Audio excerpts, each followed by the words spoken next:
Hello students, good morning and once again a warm welcome to all of you in the next part of this video lecture, right? So आज हमें शुरुआत कर रहा है lecture number 15 जिसमें हम second topic के बारे में शुरुआत करेंगे चैप्टर की, दैट इज हैलोअरेंस। क्लियर? इसके पहले के लेक्चर में हम लोगों ने कंप्लीट कर लिया हैलो अल्केन्स के बारे में। हैलो अल्केन्स कंप्लीट होने के बाद मैंने आपको बताया था हम सेकेंड वाले टॉपिक के बारे में डिस्कशन करने वाले जिसका नाम दिया हुआ है हैलो अरेंस, राइट? सॉरी। तो आज हम लोग शुरुआत करेंगे बहुत ही ज्यादा इंपॉर्टेंट टॉपिक के बारे में जिसका नाम दिया हुआ है, जिस टॉपिक का नाम दिया हुआ है हैलो अरेंस, जिसे हम लोग एक और नाम से जानेंगे which is also called as aryl halide. Clear? समझ में आ गया? तो हैलो अरेंस को आप एक और नाम से जानते हो जिसका नाम दिया हुआ है अराइल हैलाइड्स। ठीक है? जैसे हमने पढ़ा था हैलो अल्केन्स के बारे में, मैंने आपको एक और नाम बताया था, दैट वाज अल्काइल हैलाइड। उसी तरीके से जब आप हैलो अरेंस के बारे में डिस्कस करोगे तो उसे हम लोग एक और नाम से जान सकते हैं जिसका नाम दिया हुआ है अराइल हैलाइड। ठीक है? अब बेसिकली हैलो अरेंस इसका मतलब क्या होगा इसके बारे में हम लोग थोड़ा सा जानने की कोशिश करेंगे। ठीक है? चलो, मेरे पास यहां पे दो वर्ड, मेरे पास एक सिंगल वर्ड दिया हुआ है, एक सिंगल वर्ड मेरे पास दिया हुआ है which is hello arenes. Clear? अब इसका मतलब समझा रहा हूं, ध्यान से समझना स्टूडेंट्स, वीडियो को पूरा ध्यान से देखना तो ही समझ में आएगा, बिकॉज इसके बाद मैं शुरुआत करने वाला हूं मेथड ऑफ प्रिपरेशंस। तो मेथड ऑफ प्रिपरेशंस अगर आपको समझना है तो प्लीज आपके इस इंट्रोडक्शन वीडियो को ध्यान से समझने की कोशिश करो। ठीक है? तो मेरे पास एक सिंगल वर्ड दिया हुआ है हैलो अरेंस। अब इस सिंगल वर्ड को मैंने क्या करना है, दो वर्ड्स में डिवाइड करना है, दो पार्ट्स में डिवाइड करना है। The first one which is called as hello and second word which is called as arraign। Clear? समझ में आ गया? तो हैलो अरेंस को हमने दो पार्ट्स में डिवाइड किया हुआ है, the first one that is halo and second one that is called as arenes. Clear? अब इसका मतलब क्या होगा? Halo stands for halogen. Halo इसका मतलब क्या हो जाएगा? हैलोजन। वेयरएज अरेन इसका मतलब हो जाएगा aromatic compound. Is that clear?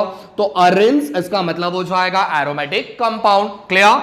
तो जब आपके कोई भी एरोमेटिक कंपाउंड पे डायरेक्टली हैलोजन का अटैचमेंट होता है, आई रिपीट, जब आपका कोई भी एरोमेटिक कंपाउंड के ऊपर डायरेक्टली आपके हैलोजन्स का अटैचमेंट होता है, हैलोजन्स का मैंने सिंबल क्या बताया था, which was represented by x, और इसकी जगह पे एग्जांपल कौन सा आएंगे?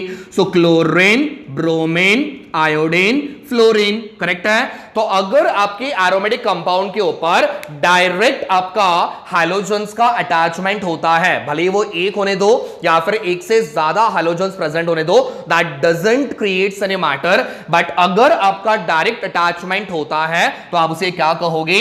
That is exactly a halo arenes. Clear? Let me show you a simple example. एक सिंपल एग्जांपल लेके मैं आपको समझा रहा हूं। मान के चलते हैं हमने यहां पे एक एरोमेटिक कंपाउंड को अज्यूम किया हुआ है, my favourite example which is nothing but benzene. Clear? तो ये कौन सा कंपाउंड होगा? So students, this is an aromatic compound. सारे बच्चों का ध्यान यहां पे, बिल्कुल ध्यान भटकाना नहीं है, बाद में समझ में नहीं आएगा। ठीक? चलो, तो मैंने यहां पे कौन सा एग्जांपल लिया हुआ है? एरोमेटिक कंपाउंड का एग्जांपल लिया हुआ है जिसका नेमिंग क्या बनेगा students? So that is a benzene. Clear? चलो, इसका मॉलिक्यूलर फॉर्मूला क्या बनेगा? That is C6H6। ठीक है? चलो, अब ध्यान से समझना, मुझे बताओ स्टूडेंट्स, हर एक कार्बन के पास एक एक हाइड्रोजन होगा, तो मैंने यहां पे एक हाइड्रोजन यहां पे बता देता हूं, यहां पे भी एक हाइड्रोजन है, यहां पे भी है, हर एक कार्बन के पास एक एक हाइड्रोजन दिया हुआ है, बट मैंने फोकस किया हुआ है इस हाइड्रोजन के ऊपर। सो फार सारे बच्चों को समझ में आना चाहिए। ठीक है? चलो, अब मैंने क्या करना है, इस बेंजीन के स्ट्रक्चर में से मैंने एक हाइड्रोजन को रिमूव करना है और we can call it as replace करना है एक हाइड्रोजन को।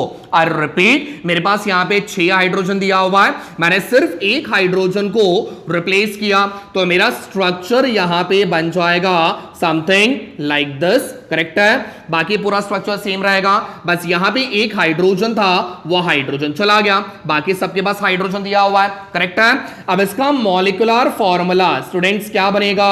C6H5। करेक्ट है? एक हाइड्रोजन निकल गया। ठीक? और इसका नाम क्या बनेगा? So this becomes your phenyl. क्या बनेगा?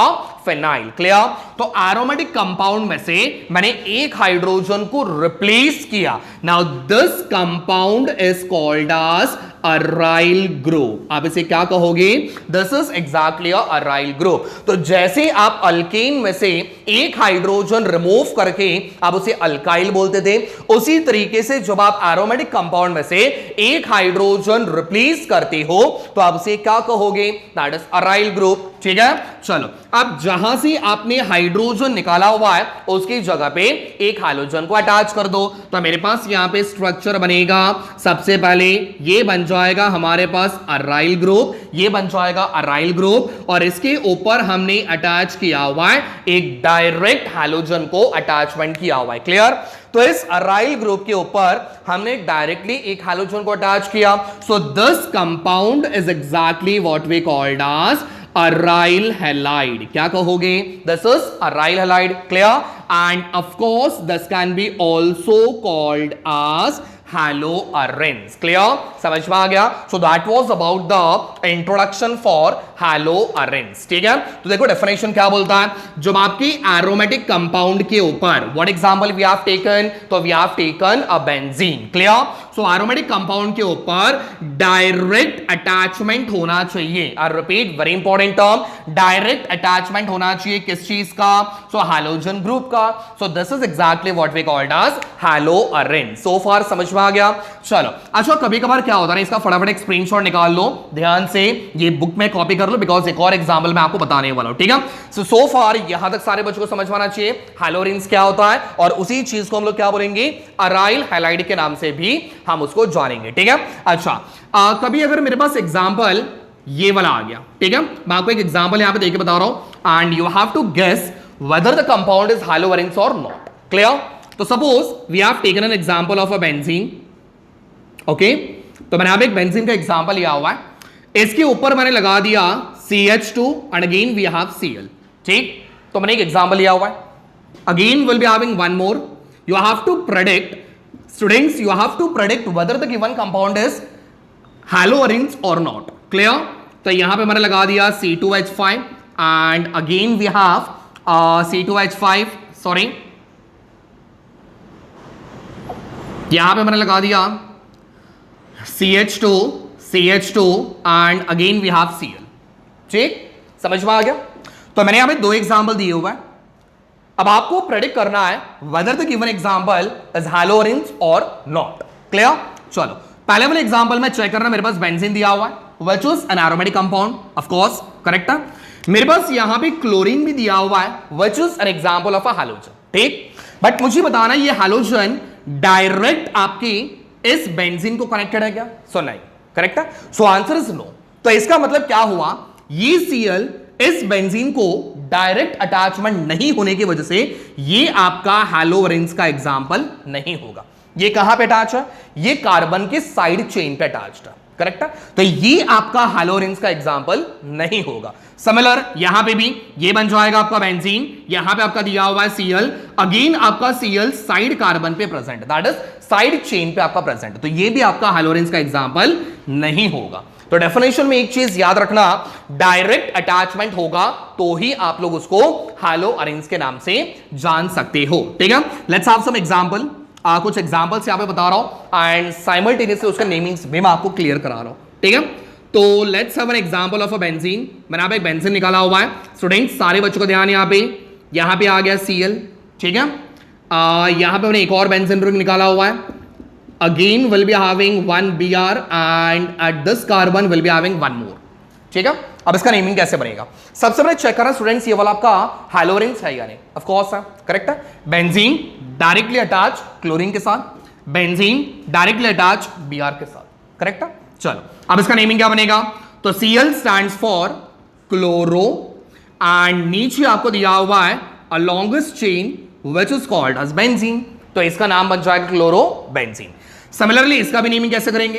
तो सबसे पहले सेंटर में क्या दिख रहा है? बेंजीन, ऊपर मेरे पास दिया हुआ है Br, नीचे मेरे पास दिया हुआ है Br, so we gonna have dibromo. क्या लिखोगे? डाइब्रोमो। कौन से नंबर पे प्रेजेंट है? So here we have 1 2 3 4। ये मैं क्लॉकवाइज गया, अगर आप एंटी क्लॉकवाइज में आओगे तो भी चलेगा, ठीक है। आप ऐसे डायरेक्शन में जाओ तो भी चलेगा, या फिर आप इस डायरेक्शन में आओगे तो भी चलेगा। नंबरिंग शुड बी लोवेस्ट, ठीक है। तो यहां पे आ जाएगा आपका 1 एंड यहां पे आ जाएगा आपका 4। क्लियर? तो इसका नेमिंग बन जाएगा 1,4 डाइब्रोमो बेंजीन, ठीक है। अब ऐसे कुछ आपको एग्जांपल यहां पे भी दिया हुआ है। तो suppose we have an example of a benzene, यहां पे आपको दिया हुआ है Cl, यहां पे आपको दिया हुआ है Cl एंड इस तरफ आपको यहां पे दिया हुआ है Cl, ठीक है। तो इसका नेमिंग क्या बनेगा? सेंटर में क्या दिया हुआ है? Benzene, so will be having centre में बेंजीन, करेक्ट है। ऊपर क्या दिया हुआ है? Cl, तो Cl का मतलब क्या बन जाएगा स्टूडेंट्स? क्लोरो। कितनी बार दिया हुआ है? 3 बार, तो यहां पे आ जाएगा ट्राइक्लोरो।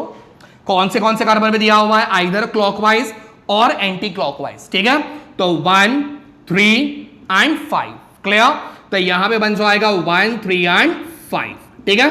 तो इसका नेमिंग क्या बनेगा? 1,3, 5 trichlorobenzene. So this are some examples which are related to the haloarenes. Clear? समझ में आ गया? अच्छा, एक और पॉइंट स्टूडेंट्स यहां पे याद रखना, जब आपको जनरल फॉर्मूले के बारे में पूछा जाता है, रिपीट, जब आपको अराइल हैलाइड की जनरल फॉर्मूले के बारे में आपको पूछा जाता है तो इसका फॉर्मूला जरूर याद रखना, ठीक है। सो जनरल फॉर्मूला फॉर किसके लिए? हैलोअरेंस या फिर अराइल हैलाइड के लिए, ठीक है। तो इसका जनरल फॉर्मूला बनेगा AR-X, जहां पे AR का मतलब होगा where AR is equals to aryl group, AR is equals to aryl group, whereas X is equals to halogen group और हैलाइड। क्लियर? समझ में आ गया? तो AR के जगह पे आप एग्जांपल कौन सा लोगे? Benzene. Through out the syllabus, through out the chapter आपको AR की जगह पे एग्जांपल लेना है बेंजीन, ठीक है। और X की जगह पे आप एग्जांपल कोई भी ले सकते हो, क्लोरीन, ब्रोमीन, आयोडीन, फ्लोरीन, ठीक है। समझ में आ गया? So that was about the general formula for the haloarenes. और थोड़ा रिकलेक्ट करना स्टूडेंट्स, मैंने आपको अल्काइल हैलाइड का जनरल फॉर्मूला दिया था। अल्काइल हैलाइड क्या था? फॉर्मूला वाज R-X, करेक्ट है। जहां पे R का मतलब था alkyl, that will be a open chain, और यहां पे आपका AR का मतलब बन जाएगा क्लोज्ड चेन। क्लियर? ये आपका बन जाएगा ओपन चेन और ये बन जाएगा आपका क्लोज्ड चेन, ठीक है। सो फार समझ में आ गया? ठीक है। तो अब हम शुरुआत करेंगे very important topic, without wasting time, methods of preparations of chlorobenzene, ठीक है। तो फटाफट ये सारे नोट्स एक बार कॉपी कर लो और ऊपर हेडिंग डाल दो, method of preparations of chlorobenzene, ठीक है। ओके, सो स्टूडेंट्स अब हम शुरुआत करेंगे नेक्स्ट वाले टॉपिक के बारे में, जिसका नाम दिया हुआ है method of preparation of chlorobenzene. Clear? तो ये सबसे इंपॉर्टेंट चीज है आपके चैप्टर का, क्लोरोबेंजीन का हमें यहां पे प्रिपरेशन करना है, करेक्ट है। तो क्लोरोबेंजीन को बनाने के लिए हमारे पास यहां पे टोटल 2 मेथड्स है स्टूडेंट्स। कितने मेथड है? 2। First one which is chlorination and second method इसके बाद जो हम डिस्कस करने वाले which is again a named reaction, जिसका नाम दिया हुआ है सैंडमेयर्स रिएक्शन, ठीक है।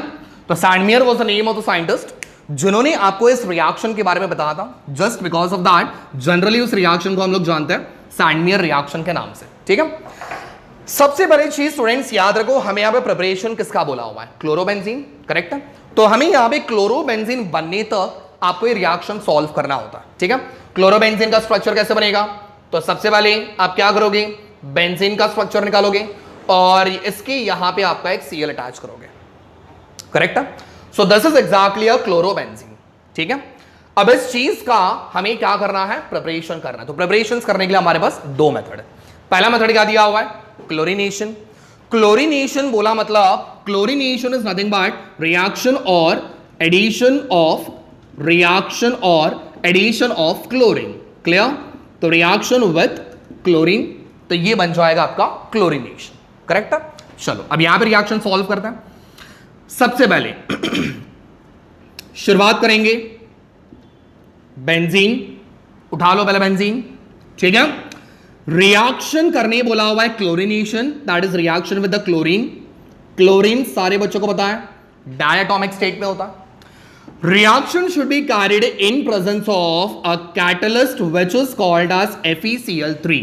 क्या लिया हुआ है FeCl3, जो किसकी तरह काम करता है, ये आपका एक लेविस एसिड की तरह काम करेगा। ठीक है, लेविस एसिड, लेविस बेस सारे बच्चों ने पढ़ा हुआ है क्या होता है, 11th में हम लोगों ने डिस्कस किया हुआ है, तो इसके बारे में अब फिलहाल ज्यादा डिटेल में जाएंगे नहीं, बस इसका मैकेनिज्म क्या होता है ये मैं आपको बता देता हूं। ठीक है, तो स्टूडेंट्स सारे बच्चों का यहां पे ध्यान, फटाफट से यहां पे शुरुआत कहां से की हम लोगों ने, बेंजीन, इसका रिएक्शन किसके साथ करने बोला हुआ है, क्लोरीन के साथ। कैटलिस्ट हमने क्या लिया हुआ है FeCl3, जो किसकी तरह काम कर रहा है, लेविस एसिड। क्लियर, रिएक्शन करने के बाद हमारे पास क्या बनेगा, so we gonna have a chlorobenzene. Simple reaction, बहुत सिंपल है।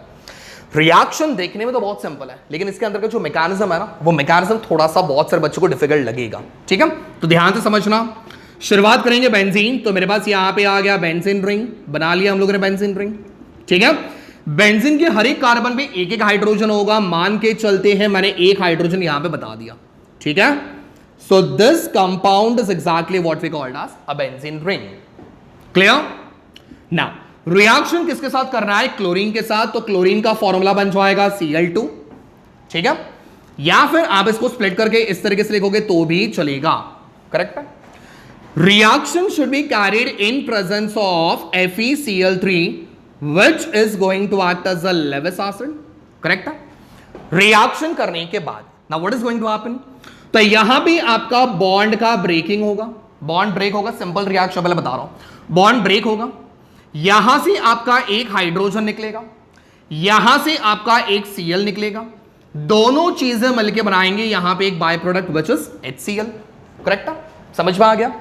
अब बाकी का बचा हुआ जो भी है उसकी जगह पे ऐड कर दो, तो यहां पे आ जाएगा आपका सिंपल स्ट्रक्चर ऑफ बेंजीन, यहां से आपका H चला गया, उसकी जगह पे कौन आ गया, Cl आ गया, तो यहां पे आ जाएगा आपका Cl, and this compound is exactly what we called as a chlorobenzene. Clear, समझ में आ गया, बहुत सिंपल रिएक्शन। अब इस रिएक्शन को हम एक और नाम से जानते हैं which is called as a very important thing. Students ये हर एक जगह पर नहीं बताया जाता है, स्पेशली मैं आपको इस रिएक्शन में बता रहा हूं, ध्यान से समझना। इस रिएक्शन को हम एक और नाम से जानते हैं which is also called as electrophilic substitution. I repeat, electrophilic substitution. Now this is really very important. Benzene का स्ट्रक्चर जहां पे भी आ गया ना स्टूडेंट्स, एकदम कान खोल के सुनना मैं क्या बता रहा हूं। बेंजीन का स्ट्रक्चर जहां पे भी आ गया, याद रखना 90% आपका रिएक्शन इलेक्ट्रोफिलिक सब्स्टिट्यूशन ही होगा, गारंटीड। 90% मैंने इसके लिए बोला बिकॉज कभी कभार 10% सब्स्टिट्यूशन वाले में सॉरी आपका दूसरे रिएक्शंस में भी हो जाएगा, बट 90% आपका वो रिएक्शन इलेक्ट्रोफिलिक सब्स्टिट्यूशन ही करता है। करेक्ट है, अब इलेक्ट्रोफिलिक सब्स्टिट्यूशन का मतलब क्या होता है, इलेक्ट्रोफिलिक बराबर मतलब इलेक्ट्रॉन्स का लवर। करेक्ट है, इलेक्ट्रो इसका मतलब हो जाएगा इलेक्ट्रॉन, फिलिक इसका मतलब हो जाएगा स्टूडेंट्स लवर। ठीक है, तो इलेक्ट्रॉन से प्यार करने वाला जो एलिमेंट होता है हम उसे क्या कहेंगे, इलेक्ट्रोफिलिक। क्या कहेंगे, इलेक्ट्रोफिलिक। उसको इलेक्ट्रॉन्स की चाहत है, उसको इलेक्ट्रॉन्स की जरूरत है, समझा। तो मुझे बताना अगर उसको इलेक्ट्रॉन्स चाहिए तो उसके पास खुद के पास कौन सा चार्ज होगा, पॉजिटिव चार्ज होगा। करेक्ट है, तो इलेक्ट्रोफाइल को हम लोग हमेशा रिप्रेजेंट किससे करते हैं, E प्लस। करेक्ट है, बिकॉज इसके पास इलेक्ट्रॉन्स की डिफिशियंसी है, उसको इलेक्ट्रॉन्स की जरूरत है, तो वो क्या करेगा, जहां पे इलेक्ट्रॉन का ढेर पड़ा हुआ है सीधा जाके वहां पे अटैक करेगा। क्लियर, समझ में आ गया। तो हमेशा याद रखना बेंजीन वाला जो भी एग्जांपल आ गया ना, वो आपका 90% इलेक्ट्रोफिलिक सब्स्टिट्यूशन दिखाता है, जहां पे इलेक्ट्रोफाइल इसका मतलब होता है इलेक्ट्रॉन लवर। ठीक है, अब रिएक्शन हुआ कैसे, सर आपने एक जमाने में कहा था अगर आप यहां से H को निकाल रहे हो, H के पास सर पॉजिटिव चार्ज होता है। करेक्ट है, ठीक है, H के पास सर पॉजिटिव चार्ज होता है और Cl के पास सर नेगेटिव चार्ज होता है। करेक्ट है, आपने तो कहा था किसी वीडियो लेक्चर में, आपने कहा था सर H के पास पॉजिटिव चार्ज है, अगर आप इसको रिप्लेस करते हो और उसकी जगह पे जिसको अटैच करोगे उसके पास भी पॉजिटिव चार्ज होना चाहिए, बिकॉज अगर आप पॉजिटिव को रिप्लेस करते हो तो स्टूडेंट्स वहां पे पॉजिटिव ही आएगा, नेगेटिव वाले को रिप्लेस कर रहे हो तो उसकी जगह पे नेगेटिव आएगा। बट सर ये कहानी कैसी हो गई? आपने H को निकाला जिसके पास पॉजिटिव था, आपने Cl को लगाया जो इसके पास नेगेटिव चार्ज था, तो सर ये चीज पॉसिबली कैसी हो गई? ये समझ में नहीं आया। एक तो दोनों के पास सेम चार्जेस होने चाहिए थे, पॉजिटिव पॉजिटिव नेगेटिव नेगेटिव, ऐसा होना चाहिए था। बट सर ये कहानी कहां से आ गई? ये बिल्कुल समझ में आ नहीं रहा है। करेक्ट है? तो इसके बारे में समझेंगे। सबसे पहली चीज याद रखना, हाइड्रोजन के पास पॉजिटिव चार्ज है, करेक्ट है, ये मैंने मान लिया। हाइड्रोजन के पास पॉजिटिव चार्ज है, इसका मैकेनिज्म बता रहा हूं, ध्यान से समझना, ठीक है। हाइड्रोजन के पास पॉजिटिव चार्ज है, अगर इसको रिप्लेस कर रहा है तो उसके जगह पे भी पॉजिटिव वाला आना चाहिए, ठीक है। यहां पे आपका Cl single bond Cl, correct है, ये मेरे पास है। क्लोरीन और दूसरे क्लोरीन के बीच में कौन सा बॉन्ड है? सिंगल बॉन्ड है, which is a covalent bond, ठीक है। सिंगल बॉन्ड मतलब आपके कितने इलेक्ट्रॉन्स हो गए स्टूडेंट्स? 2 इलेक्ट्रॉन्स हो गए, करेक्ट है, समझ में आ गया। तो दोनों इलेक्ट्रॉन्स का यहां पे आपका क्या होगा? हेट्रोलाइटिक फ्यूजन होगा। आई रिपीट, क्या होने वाला है? Heterolytic fusion. अब हेट्रोलाइटिक फ्यूजन का मतलब क्या था? 11th में हमने कॉन्सेप्ट क्लियर किया हुआ है। हेट्रोलाइटिक फ्यूजन का मतलब क्या होगा? दोनों में से ये दोनों इलेक्ट्रॉन्स किसी एक के पास चले जाएंगे और दूसरे वाले के पास कुछ नहीं होगा। मतलब यहां पे आ जाएगा Cl, यहां पे आ जाएगा Cl, दोनों में से किसी एक क्लोरीन के पास ये दोनों इलेक्ट्रॉन्स चले गए, मान के चलो वहां पे चले गए, बराबर। तो दोनों इलेक्ट्रॉन्स यहां पे आ गए और उस क्लोरीन के पास कौन सा चार्ज आ गया? नेगेटिव चार्ज आ गया। बट इस वाले क्लोरीन ने अपना एक इलेक्ट्रॉन सामने वाले को दिया, तो उस क्लोरीन के पास कौन सा चार्ज आएगा? पॉजिटिव चार्ज आएगा। तो यहां पे आ गया हमारे पास पॉजिटिव चार्ज। क्लियर? समझ में आ गया? अब ये पॉजिटिव चार्ज इस हाइड्रोजन को रिप्लेस करेगा, समझा? तो एक के पास यहां पे पॉजिटिव है और एक के पास यहां पे नेगेटिव है, करेक्ट है। तो इस चीज को करने के लिए हमने किसका इस्तेमाल किया? एक लेविस एसिड का इस्तेमाल किया। ये जो हेट्रोलाइटिक फ्यूजन जो हो रहा है ये कैसे हुआ? With the help of this catalyst which is FeCl3, समझा? तो एक के पास आ गया पॉजिटिव, एक के पास आ गया नेगेटिव। अब इस हाइड्रोजन को हमने क्या किया? रिप्लेस किया with the help of positive chlorine, correct है। अब यहां से H+ निकला और ये वाले Cl के पास नेगेटिव, तो दोनों मिलके क्या बनाएंगे स्टूडेंट्स? HCl बनाएंगे, समझा? सो that was the simple mechanism कि रिएक्शन कैसे होगा, ठीक है, समझ में आ गया। So that was about the first reaction which is chlorination, ठीक है। सेकंड वाले रिएक्शन के बारे में हम लोग कल के लेक्चर में डिस्कस करेंगे, that is Sandmeyer reaction, and बहुत ज्यादा इंपॉर्टेंट रिएक्शन है, ट्रस्ट में, नेम्ड रिएक्शन है तो आपका इंपॉर्टेंट रिएक्शन होगा, ठीक है। बट उस रिएक्शन को सॉल्व करने से पहले इसका जो इंट्रोडक्शन जो है ये एकदम अच्छे से क्लियर करवा लो, सो दैट कल के लेक्चर में कोई भी डाउट ना रहे, ठीक है। ये क्या करना है? आप लोगों ने बुक में कॉपी करना है एंड इमीडिएटली आप लोगों ने मुझे उसका स्क्रीनशॉट निकाल के सेंड करना है, ठीक है। Thank you so much, stay tuned for the next video.